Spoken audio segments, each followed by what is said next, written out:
உண்மையை சொல்லி நன்மையை செய்தால் உலகம் உன்னிடம் மயங்கும். நிலை உயரும் போது பணிவு கொண்டால் உயிர்கள் உன்னை வணங்கும்.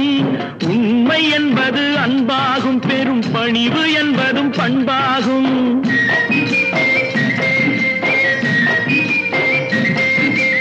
உண்மை என்பது அன்பாகும், பெரும் பணிவு என்பது பண்பாகும். இந்த 4 கட்டளை அறிந்த மனதில் எல்லா நன்மையும் உண்டாகும், எல்லா நன்மையும் உண்டாகும்.